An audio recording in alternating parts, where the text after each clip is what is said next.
Design number 19. Irregular wooden country house. A floor plan from the 1850s.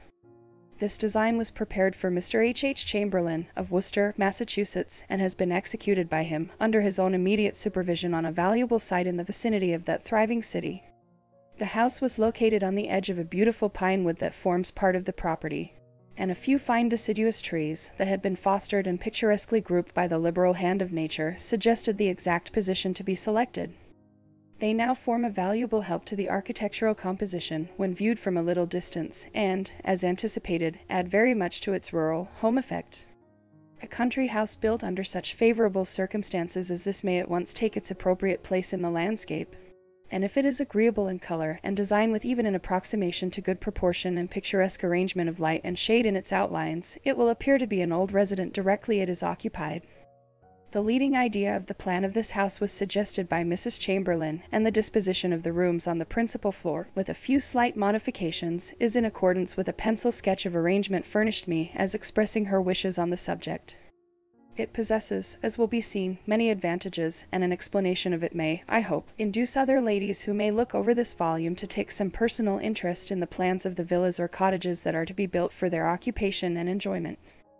The mistress of the house is, in reality, more interested than any one else in the convenience and completeness of its interior arrangement, for this part of the design is entirely under her control and regulation, and it is evident, therefore, that she must be the best judge of what will suit her individual requirements. It is well known that the daughter of Erwin von Steinbach materially assisted her father in the design of that stupendous triumph of Gothic architecture, Strasbourg Cathedral, and a sculptured memento of this interesting fact is preserved within its walls. Both father and daughter are represented in stone as consulting together on the plan of the cathedral, which Steinbach holds in his hand, together with a pair of measuring compasses, and the gently earnest and confiding expression that is to be traced on both faces is delightfully rendered. There can be no doubt but that the study of domestic architecture is well suited to a feminine taste, and it has, moreover, so many different ramifications that it affords frequent opportunities for turning good abilities to profitable account.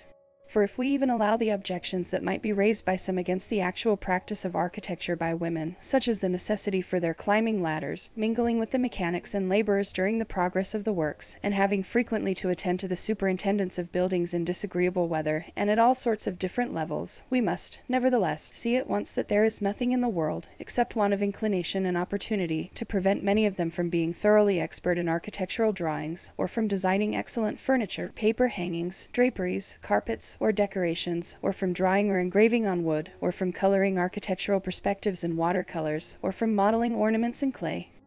I do not, it will be perceived, include in the difficulties to be overcome want of natural ability, for this certainly does not exist.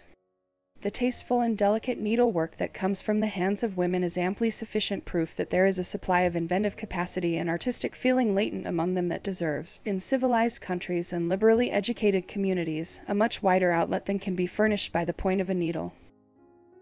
To return, however, to our plan. A porch under the tower opens into a principal hall, and contains an outside door to a business office that is accessible from the staircase hall in the interior of the house. A veranda, extending round 3 sides of the drawing room, also connects with this porch, so that a promenade of considerable extent is provided by the design. The hall and principal staircase are so designed that they form one symmetrical composition, and a light, open, airy effect is thus produced. The drawing, or summer room, is a handsome apartment, with windows on 3 sides.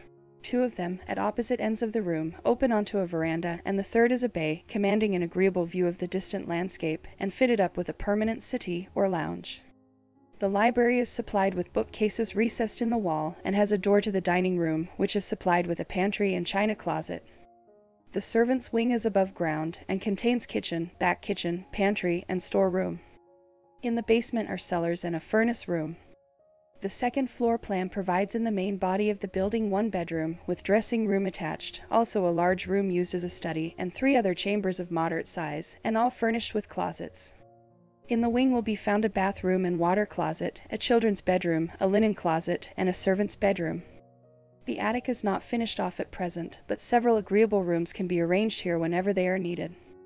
The house was built of wood, filled in, and the interior has been fitted up carefully and completely, the work being done by the day under Mr. Chamberlin's supervision. The cost has been somewhat over what was at first proposed, and an extra $5,000 or $6,000 could easily be spent on such a house as this by increasing the value of the external and internal work and decoration accordingly, while preparing the plans and specifications.